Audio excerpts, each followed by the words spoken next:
It's at 10 a.m. in Hong Kong and China. We are keeping track of the markets, looking a little bit mixed on this Monday.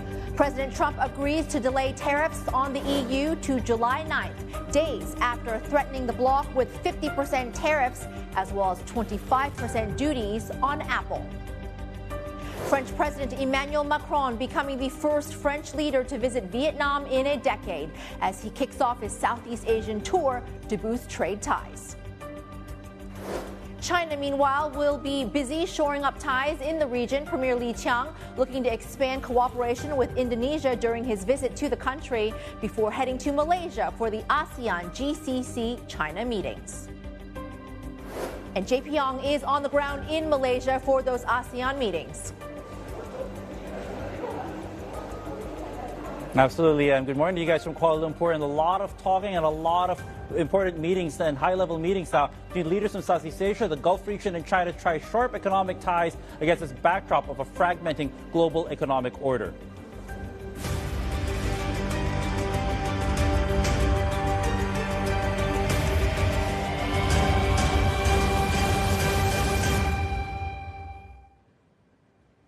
And welcome to the China Connection. I'm Emily Tan in Hong Kong. A quick check on the markets across Asia this morning, and it is looking a little bit negative, but largely mixed here. We got the Nikkei 225 down up 0.6%. The Kospi pushing close to 1%. That is the leader on the board today. The Hang Seng Index down 0.5%. The Shanghai Composite a slight positive bias at 33.51.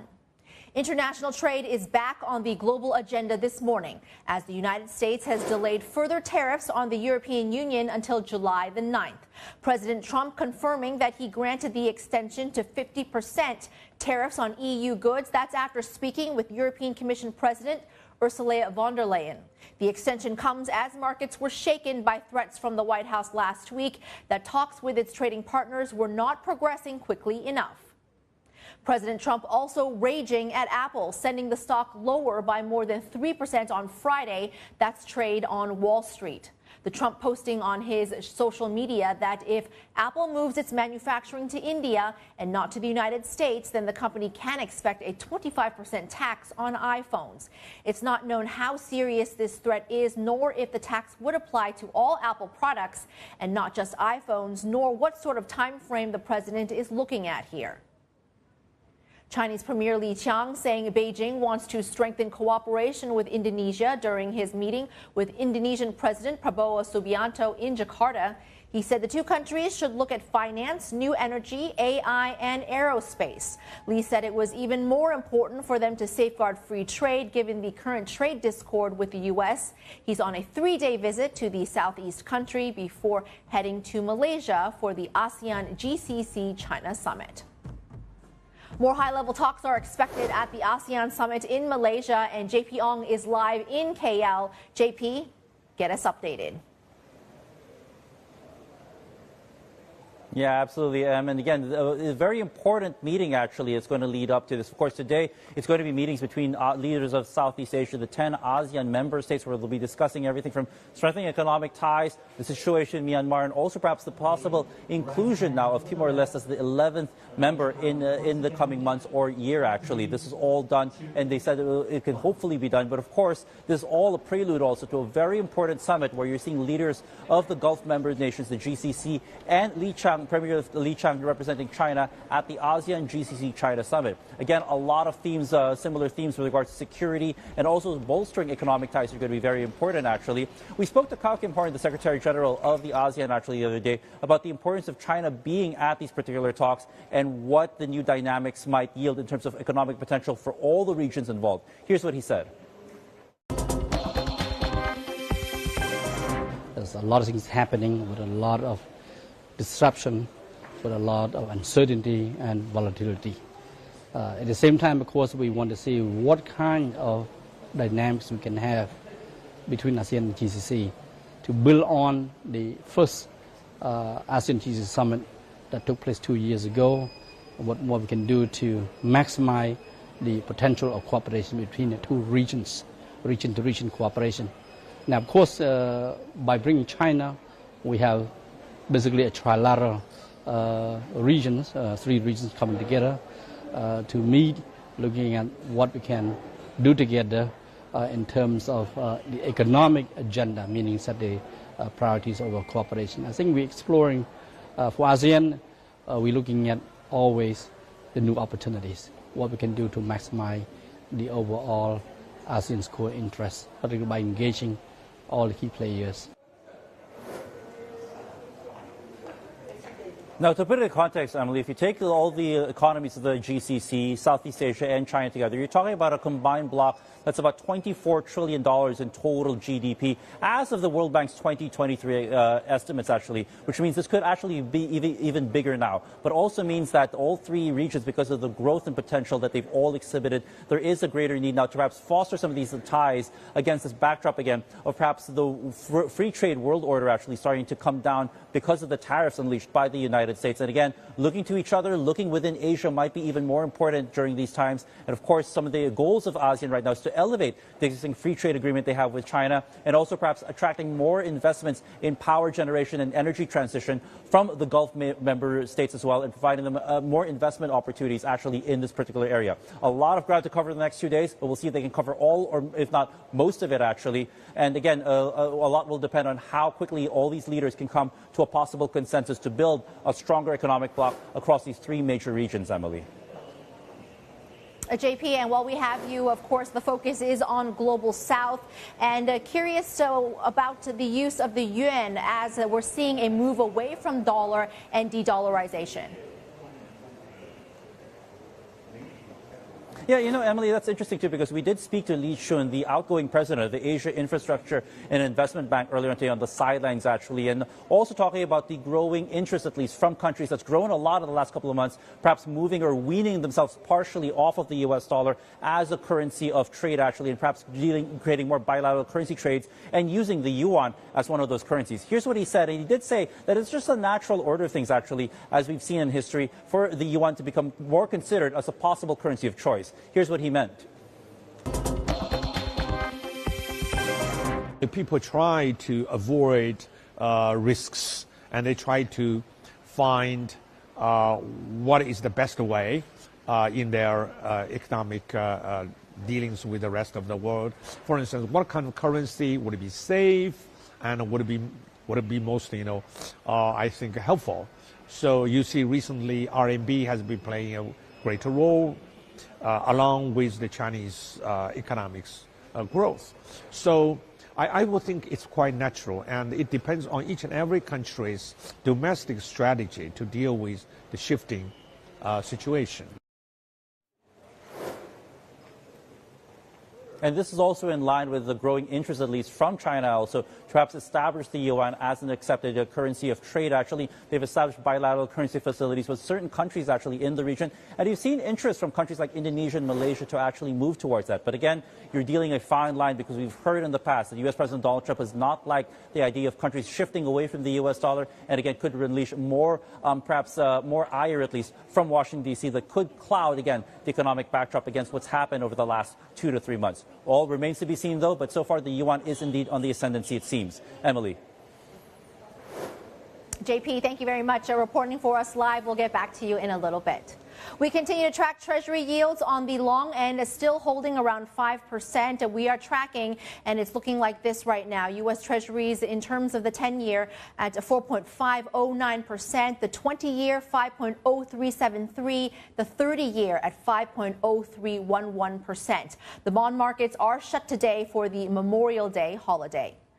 Tracking the currency and the U.S. dollar moving like this, the Dixie 98.72. The uncertain tariff environment has also meant a great deal of uncertainty for Fed policy. Minneapolis Fed President Neil Kashkari telling CNBC just a while ago the potential for a recession is not off the table. There is a heightened recession risk because I travel around my part of America and I talk to businesses large and small. The most common comment that I get is that they are uncertain about the outlook. So they're nervous about making new investment decisions. Even businesses have said to me, if they knew where the tariff would ultimately settle, then they could adjust their supply chains around that new environment. All else being equal, they may want lower tariffs, but wherever they settle, they could adjust to that. But right now, there's still so much uncertainty as the negotiations are continuing a lot of businesses are on hold. And if businesses and consumers are on hold, that introduces downside risk for the economy, potentially even recession risk. Chicago Fed President Austin Goolsbee also speaking to CNBC late last week, saying the Fed needs more clarity before deciding to move one way or another. In the short run, we got to just wait for the dust to come out of the air. If you throw a lot of dust in the air, everything's always on the table, but I feel like the bar for me is a little higher for action in any direction while we're waiting to get some clarity. And then over the longer run, if they're putting in place tariffs that have a stagflationary impact, which is to say they slow down output by raising the cost of production while also raising prices, then that's the central bank's worst situation. That is a stagflationary where both sides of the legal mandate get worse at the same time. So I think we'll have to see how big the impacts on prices are. And let's check in on the markets across Greater China. We're about 40 minutes into the trading day, and it's looking a little bit mixed. Shanghai and Shenzhen are better on the session. Hang Seng Index down 0.25%. The TAIEX higher by 0.1%. Sticking on the TAIEX, as we're looking at it, the FSC, the Financial Supervisory Commission, they're removing short-selling curbs effective from today. They went into effect on April the 7th, as now they said market conditions have stabilized. The ratio of average trading now for short selling goes to 30%, down from an earlier 3%. The minimum margin ratio lowers to 90% from an earlier 130%. But the stabilization fund in Taiwan remains active in the market, keeping an eye out, of course, on the big moves in trades. And we're looking at TAIEX higher by 0.1%. Looking at some of the heavyweights like Hanhai, like TSMC, the chip maker has now pushed back, warning the United States that any future tariffs on Taiwanese semiconductors could impact demand, and with that impact its investment and further investment in the United States and the build out in Arizona, saying that it could derail that pledge. Remember, originally $65 billion. They added another $100 billion for another 5 facilities there, including an R&D center. This was all in a letter to the Department of Commerce. We're also tracking what's happening with Hanhai. This, as we're looking at the Apple suppliers impacted by that 25%, potential tariff on Apple iPhones if they're not made in the United States. But will it, of course, affect any of the other products like the iPods or the iPhones? So we're watching that very, very closely. Also seeing a report here that Foxconn is among potential bidders for the Singaporean semiconductor assembly and testing business UTAC. Both companies refusing to comment on this report. We are watching Hanhai shares just sitting flat in about 45 minutes into the trading day here. We're at 154 last traded. As far as the Hong Kong market is concerned, we're looking at Alibaba shares. This, as we heard from Joe Tsai, the company's chairman, he was speaking at the weekend and says that the company is now on a very good path after overcoming a series of setbacks in the last couple of years. The past 5 years, he says, there were a ton of setbacks, a confluence of regulatory scrutiny, crackdowns, fierce competition, but they're on a very good path going forward as it focuses on its core businesses, e-commerce, cloud computing, saying that AI will be present in every aspect of its business. Alibaba shares outperforming in a down market, better for 0.3%. I'll leave you with a look at Miniso. This is the budget retailer selling all different types of products from the likes of, we've got Hello Kitty, Harry Potter, various different kinds of cute things that they sell. Q1 profits, $57.4 million. That was down 28% on revenues of $610 million. You may remember at the beginning of the trade war, I would watch this stock as a trade proxy because they manufacture a lot in China, but they are very exposed to Asia, North America, Latin America, the United States, and Europe. The stock getting pummeled today, down 15%. They have acknowledged that entering 2025, facing increasing volatility in terms of the macroeconomic environment. But over the last 10 years, they say they've experienced globalization and an unparalleled scale of diversified footprint. So they intend to stay resilient and agile in order to deliver long-term profitable growth. Miniso shares taking a hit today, down 15.5%. We're going for a short break here on the China Connection. We'll be right back.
Global trade is back in the spotlight today as the United States extends another tariff wave deadline, this time with the European Union until July the 9th.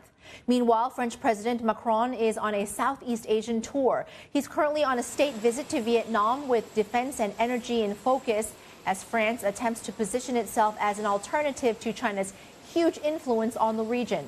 The French president is due in Singapore later this week and will give the keynote address at the security-focused Shangri-La Dialogue over the weekend.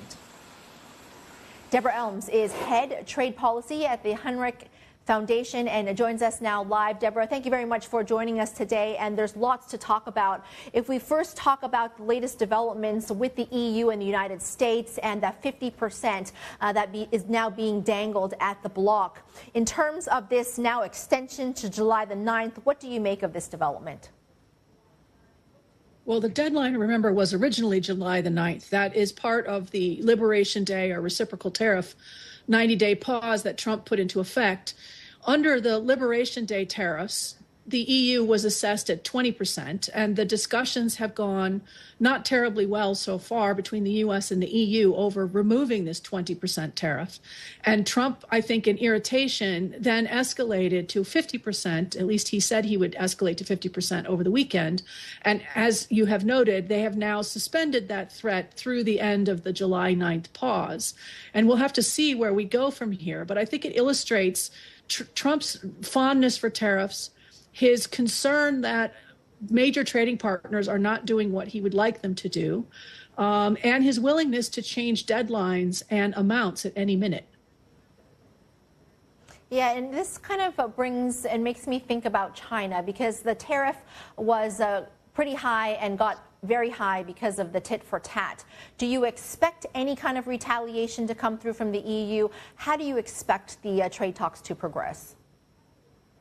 Well, the European Union has already lined up retaliation to take effect in mid-July. So they're prepared. They have a very long, very, very long list of things that they intend to target. The European Union are past masters at this. And what they have done is they've used the old playbook, which is let me retaliate against things that we think matter to Americans and especially to American members of Congress. So go after key products like, bourbon or Harley-Davidson motorcycles from very clearly defined congressional districts so that they then will put pressure on the White House. Now, whether that works under a Trump administration 2.0 is a little less clear. And I think that's an interesting thing to watch, is whether Trump himself is persuaded by the changes that the European Union is prepared to make. I think these are going to be difficult talks because the Europeans are insisting that tariffs be returned to zero. The Trump administration is insisting that tariffs will not go back to zero. They may end up at something like 10, but they will not go to zero. And the Americans want to talk about a broad range of actions, including on the value-added tax, the VAT, in Europe, which is a non-negotiable for the EU. So I think the problem we're having between the US and the EU is that both sides have certain red lines. Those red lines are currently looking rather incompatible. And so the question is, how do you get an agreement when you have two sides that have very little shared ground? Let's take stock now, because we had originally heard that Americans or Trump administration wanted 90 deals in 90 days. We are more than halfway through this 90-day trade truce. Give us a stock take on where things stand right now. They only have two trade deals, so to speak, UK and China, that have been done so far. Yeah, I think this is proving more challenging than perhaps the U.S. anticipated. And so the question is, where do you go from here? Because that 90-day window is meant to expire in July, which is a very short time from now. There are several ways you could handle this. One is that you could just extend the 90-day deadline, which is possible. And it may be that gets extended for all or some parties. Remember that the U.S. is currently collecting 10% across the board tariffs from everybody, and they may simply be satisfied with that. So you extend the pause for reciprocal tariff discussions with others. In some cases, I could imagine that the Trump administration imposes those reciprocal tariffs when the deadline runs out as a demonstration of what happens if you don't get a deal with the U.S. So I could imagine some places are paused, the extension is continued, some get the reciprocal tariffs, others get new tariffs or new discussions, like the European Union potentially. And I think it highlights the continuing uncertainty of this trade policy. This is not a sort of, we're going to get some settled answer in relatively short order from this administration, and then that will be whatever the rules are, so to speak, for the rest of this administration. I don't think that's true. Trump has personal interests in trade. He loves a good tariff, and he's very happy to turn to that tool for a variety of reasons. And I don't think we should expect that he will somehow moderate his behavior as we go forward in time. Now, this is on the country level, but now that he's also targeting Apple, 25% on smartphones. Does he have the ability to tariff a company? Well, that is the question that lawyers immediately started asking, is under what authorization is he trying to use in order to justify this? I mean, there are tools that if you want to go after a specific company, you can do so. We have a variety of tools in trade remedies. If you think that the product is being dumped or if you think there's illegal subsidies, it's hard to figure out what legal justification the Trump imagines using for his complaints about smartphones and particularly about Apple. He then expanded that apparently to include Samsung. But it's not obvious certainly from the legal community, what justification he might use. But I think that's maybe missing the point. I'm not sure that Trump cares what is the legal justification. He will simply declare it to be so, and then it may or may not happen. And so one of the problems we're having for companies, of course, and for governments as well, is trying to sort out what is realistically going to happen from what is simply sort of, bluff and bluster and, a way to get negotiations underway. It could be that this iPhone discussion at the moment is really about, you could resolve it if you agreed to build up more capacity in the U.S., But again, I think we have incompatible problems here, which is Trump wants phones made in the U.S. That does not currently happen. That is unlikely to ever happen. And even if it did take place, it would not happen quickly. So we have incompatible timelines, incompatible demands, and it's unclear how you resolve that. I saw some estimate that an iPhone can cost $3,500 if it was to be built in the United States. So we watch whether that will happen or not. TSMC has fired back. In a letter to the Commerce Department, it has now warned that U.S. tariffs could impact demand, and with that impact, its investment into the United States. What do you make of this move? Well, I think companies at the beginning stages of Trump 1 were also uncertain how to handle this, and they tended to sort of hide beneath the conference room table and hope that they would be ignored. That was the strategy going into Trump 2 for a lot of firms, was to simply be quiet, hope that you're not the one who gets shot down in any given moment. And I think that position becomes untenable when you see the high levels of tariffs that are applied, high levels of tariffs that are threatened, and the uncertainty that is really making life difficult for firms. And so increasingly, we are seeing companies, TSMC is just one of many, Walmart was very famously out in front of this last week, who are saying this uncertainty plus high tariffs is creating business problems for us. That is not our problem as much as it is your problem, Mr. Trump. Please do something about this. And I think we'll have to see how this unfolds. But as time goes forward and as these tariffs start to bite firms' bottom lines and affect their investment decisions, companies will have a hard time staying silent and may have to start speaking up, as TSMC has done, about the actual costs of these kinds of policies, pointing out to the administration that this is not a sort of simple operation that you're asking for. And the consequences of getting it wrong are actually significant, both for our firm, of course, but also for you, the United States, for U.S. consumers, and for U.S. companies and competitiveness going forward. Deborah, I wish we had more time, but thank you very much for joining us today. Very, very useful commentary. Deborah Elms from the Henrich Foundation. We're going to be taking a look at commodities when we come back from this break. The China Connection will be right back.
You're looking at a snapshot of all the market action across Asia, and it's looking largely negative, but the Nikkei 225 and the Kospi outperforming here. The Kospi better for 1.2% at 2,622. Moving over to the greater China markets, it's a little bit mixed in my neighborhood here, and we track strength for Shanghai and Shenzhen. Fractional gains better for 0.25% for the Shanghai Composite, higher by 0.4% in Shenzhen. The Hang Seng Index tipped lower, down 0.4%. The TAIEX down 0.1%. As I mentioned earlier, just to remind you, in terms of the Taiwan market, the Financial Supervisory Commission has removed the short selling curbs that is effective from today. They went into effect on April the 7th. Market conditions have since stabilized.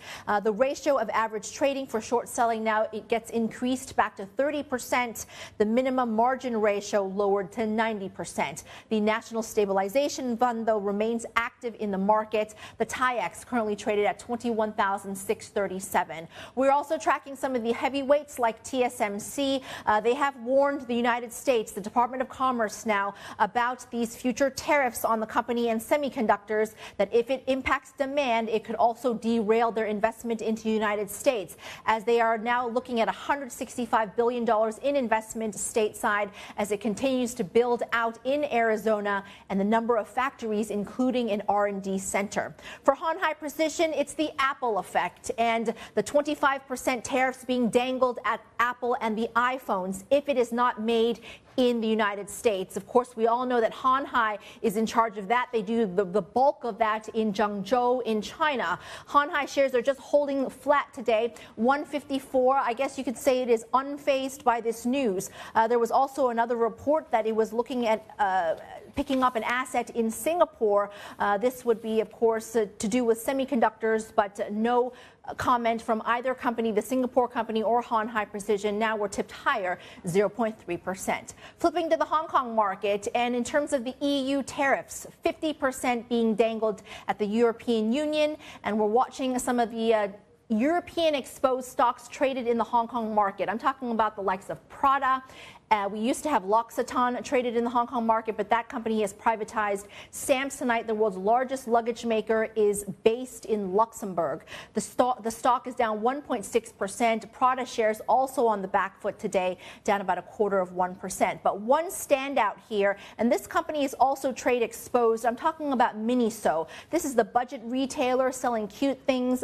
Hello Kitty. We've got Powerpuff Girls, Harry Potter, and I know a thing or two about this company because I'm a big fan of this company. Recently bought a magic wand for my son for Harry Potter. He's got a thing for Harry Potter right now. But Miniso shares down 16%. Now this is the intraday low after Q1 profits dropped 28% to 57.4 million. Revenues of $610 million. The company has about 7,500 stores worldwide across Asia, North America, Latin America, and Europe, and has noted this year that they're facing increasing volatile macroeconomic environment, but over the last 10 years, they've experienced globalization, unparalleled scale, and diversified their footprint. So with that, they're hoping to stay resilient and agile in order to deliver long-term profitable growth. Miniso shares are taking a hit today, down about 16.2%. An update on Nippon Steel in Japan. Shares are rising in Tokyo. This after U.S. President Donald Trump saying that he supports the $14.9 billion bid for U.S. Steel, saying their, quote, planned partnership will create jobs and help the American economy. Reuters had earlier reported that Nippon Steel would invest $4 billion into U.S. Steel's operations if the merger is approved. That would reportedly include the building of a new $4 billion steel mill. And a Forex check. Let's take a check now on the U.S. dollar and the Dixie. We've got 98.74 on the last trade. A lot of uncertainty about the path for the Fed policy now, given all the trade uncertainty. For now, the wide expectation is for the Fed to hold rates steady at its June meeting. Minneapolis Fed President Neil Kashkari telling our colleagues on Squawk Box earlier they're likely to stay the course for a while. We're still getting data. A lot of the data that we're getting is still old. It still does not show the full effect of the tariff. So my best guess is we're going to be on hold here for a while. The housing market in the U.S., because mortgage rates have been high, at least by American standards, have been high for a few years. The housing market has really been quite frozen in the U.S. It seems like that's going to be continuing. We're not yet seeing the full effect of tariffs on the cost of inputs, the lumber that we might buy from Canada. That is not yet fully showing up yet. There's also an immigration component. A lot of homes in America are built by immigrant workers. To the extent that there are fewer immigrants coming in to build homes, that also could have an effect on the housing market in the U.S. Gold prices easing a bit, but still near record highs. Checking spot gold, we're at 3,349. We've seen a gold rush in China, with imports surging to 11-month highs last month. That's after the central bank eased curbs on bullion buying due to high demand. Wayne Gordon is Executive Director, Commodities and FX Strategist at UBS Global Wealth Management, and joins me live from Singapore. Wayne, good morning, and thank you for joining us today. Let's first start with a look at gold, and we did see a big jump in prices last week. It was up 5%. This, of course, we're not short of any geopolitics. We've been running through the 50% on EU, the 25% on Apple. We also had Moody's downgrade of US's AAA status. Where do you put gold prices? Look, Emily, gold is not short of catalysts to continue this pretty spectacular rally that we've seen over the last 12, 18 months. We're long gold in UBS in our portfolios. We have been long gold now for almost 12 months. And in that context, we've been positive on the yellow metal for almost 2 years now. Initially, that was fueled by a significant pickup in central bank buying. But what we've now seen is, with this increased geopolitical risk and clients needing to hedge and diversify their portfolios, gold has been the number one thing to go to. And we've continued to see a pickup in ETF demand. And that's fueled this rally to where we stand today. Where does it go? We think that gold can at least go to $3,500 an ounce over the next 12 months. And potentially, if these trade deals don't turn out as expected, if things turn a bit sour, then and uncertainty picks up, as we saw on the weekend, gold could go even higher than that. How high? In our upside risk case currently, we have around $3,800 an ounce. But the reality is that when you think about diversifiers out there, which provide you a hedge against this ongoing decline in the US dollar, we shifted the US dollar to least unattractive last week. We expect that this sell-off in the US dollar will continue over the next 12 months. In that context, gold offers that ability to hedge against US dollar weakness, but not only that, it provides opportunities to hedge also against this ongoing deterioration of the fiscal position in the US. Outside of that, higher equity market volatility tends to speak for higher gold prices. Now, gold has been amongst the best performing assets since President Trump was re-elected back into office since November of last year.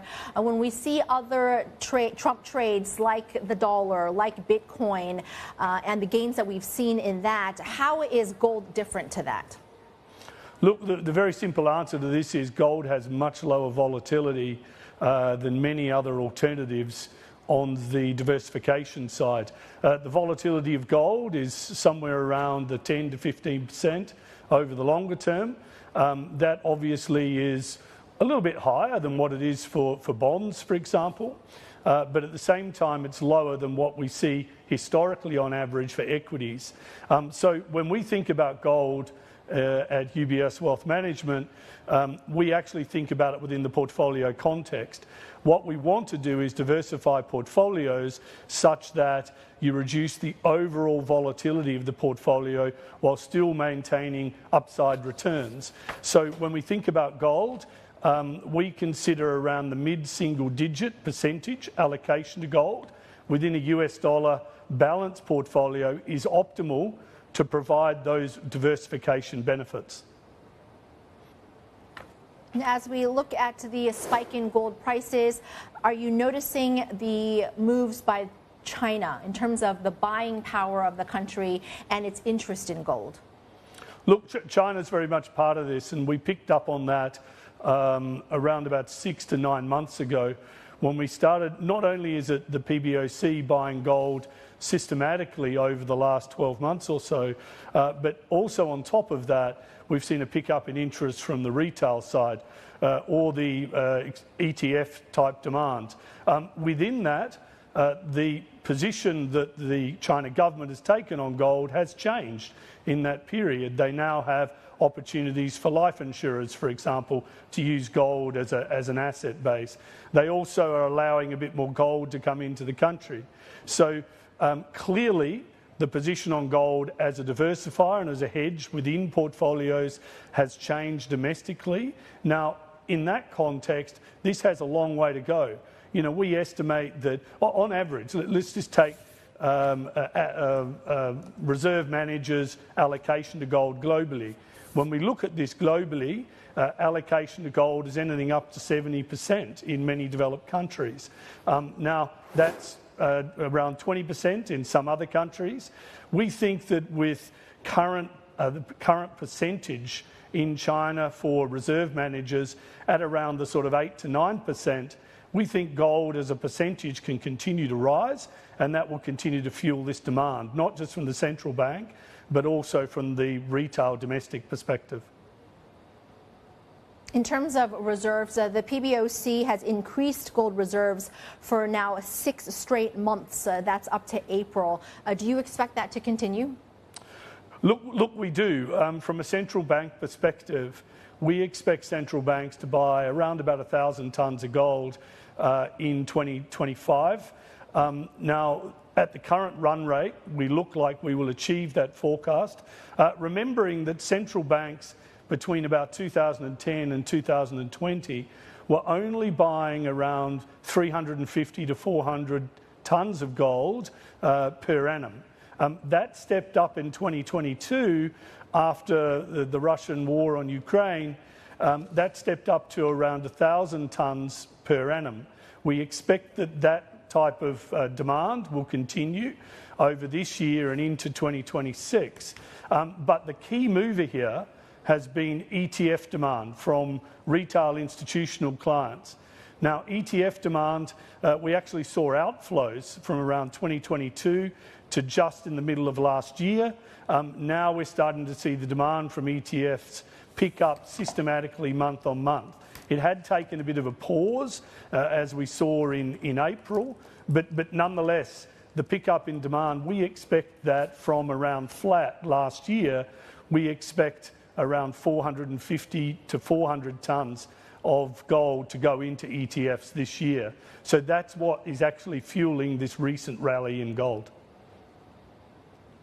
Do you think that the increase in gold imports is also being used as a way for to keep a handle on the movement of the currency, the Chinese currency, the yuan? I think the two are somewhat interrelated in the sense that I think that the pressure, there's been a pickup in support in China, so fiscal support as well as monetary support. And not only that, but we have seen this systematic weakening of the dollar over the recent weeks. And I think that's sort of starting to take the pressure off of the CNY to depreciate. We actually expect the CNY to appreciate over the next 12 months. At the same time, we also expect that the different diversifiers that are available to retail clients in China as hedges against the current volatility of markets is pretty limited. Historically, it could have been in real estate and other assets, whereas now, given that the weakness we've seen in real estate, investors are looking for alternatives. That's where we think gold will play a role. Hence the reason we think that it's not just the central bank that will continue to buy gold, it is actually retail investors as well. China is the world's largest consumer of precious metals as well. Where do they stand in terms of pricing, to shape the pricing of it? Very much China has been in the box seat. What we've seen across the trading day over the last month or so is gold has tended to rally in the Asian hours and tended to tail off a little bit in European and US hours. This is fundamentally because of the pickup in investment demand here in the Asian region. Overall, jewellery demand has been on a weaker footing because of these higher prices. But what we note is that as price levels begin to get locked in and prices consolidate around those elevated levels, we tend to find that consumers start to look through this a little bit and start to pick up on the demand side. We actually expect that jewellery demand will be fairly subdued over the next year, but this will be more than made up for by this pickup in retail investors around ETFs. If we look at some of the Shanghai contracts, do you think that China could achieve a benchmark status? Look, I think that at least in the near term, London and to some degree the US futures market will continue to be the benchmarks for gold. What we've noticed is that Shanghai has traded at a premium pretty consistently over the last sort of 3 to 6 months against these benchmarks. So in that context, it tells you two things. Number one is that there is ongoing demand for gold within China, and that is very strong. And number two is that the Shanghai price is tending to also support these global benchmarks overall. Let's move to currencies, as you also, of course, looking at FX. Just explain to us how you are looking at the moves in the dollar as of late. Look, the dollar for us is a function of two things. Number one is that the US is clearly starting to slow. And though the data has been relatively robust of late, we do expect that the data will slow into the end of the year, and that will provide an opportunity for the Fed to cut rates further. Whether that be 2 cuts, whether that be 3 cuts, it depends on the data. But at this point, we do think the pathway to US rates is down, not up. And that is primarily driven by the fact that growth is slowing in the US, and US growth is not as exceptional as what it has been to the rest of the world. At the same time, we're expecting growth to stabilise in many other countries, including China, where we've upgraded our expectations for growth into next year. So the first consequence of that is that the dollar will start to come under some pressure as a result. The second point we'd make is that the fiscal deficit is a worry, and the fact that these tax cuts, in some ways it's dessert before broccoli in a way. These tax cuts are front-loading a reduction in tax, but the pickup in revenue doesn't come until later. Hence the reason the Trump administration continues to stay very focused on the tariff-related revenues that it thinks it can pick up to fill the gap. Realistically, there'll be a mix of both, and so we do expect a deterioration in the fiscal deficit in the US to continue. As a consequence, people are looking to diversify. In that diversification process, people are looking to other currencies such as the euro, the pound, the Aussie dollar as well, as an option to diversify their exposure. In another way, we expect that growth, for example, in Australia will continue to pick up and stabilise as US growth slows. So there is these dynamics which are shifting people out of the dollar into these other currencies. We had a chance to hear from one of the Fed governors, Neil Kashkari, earlier on CNBC Asia. The next meeting is set for June 17th and 18th. How quickly before you expect to see the Federal Reserve to make their next rate cut? Yeah, look, we don't expect the Fed to cut rates until the second half of this year, and largely because, as I said, the data is holding up better than expected. The step back from the initial Liberation Day tariffs has provided a little bit more room for importers and exporters to be able to diversify as well as manage their inventories. So net-net, the impact on the US economy has not been as severe as what it would have otherwise been. However, uncertainty is still weighing on consumers and will continue to weigh on the labour market as we go through into the back end of the year. Indeed, like market expectations, we have had to revise down our view of how many cuts we would receive this year. But nonetheless, we think that inevitably inflation comes down, the labour market weakens, and that's what will spur the Fed to start making these cuts from September onwards. Wayne, thank you so much for joining us today. We've been speaking with Wayne Gordon from UBS Global Wealth Management. We've got Inside India coming up at the top of the next hour, and Sri Jagaraja joins us now with a little bit of a preview. Sri.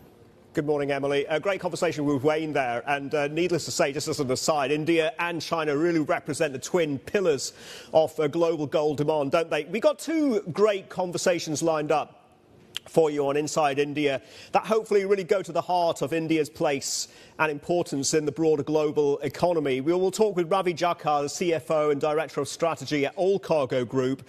All Cargo has a very well-defined international business with a presence in 180 countries.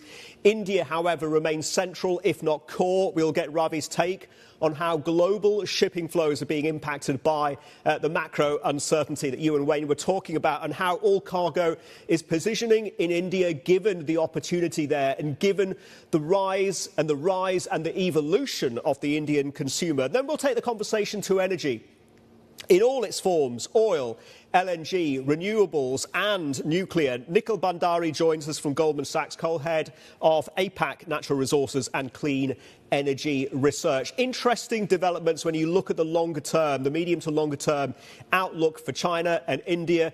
There is a conversation, Emily, isn't there, that China's oil demand could peak in 3 to 5 years. However, very different story for India, which just keeps on trucking and doesn't show any signs of slowing down, Emily. That's what we have for you.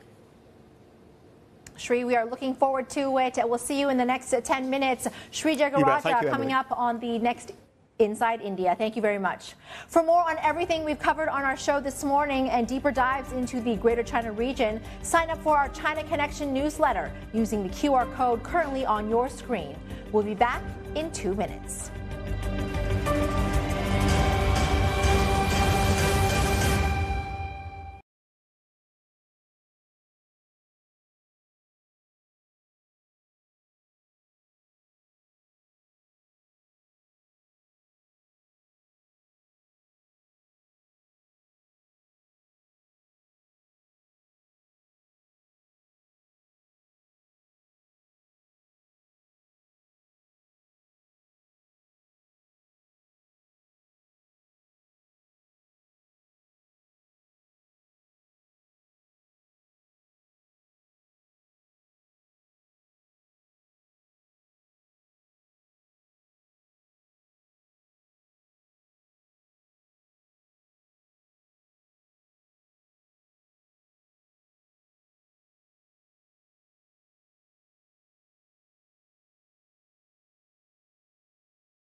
Welcome back to the China Connection. Some stories on our radar this morning.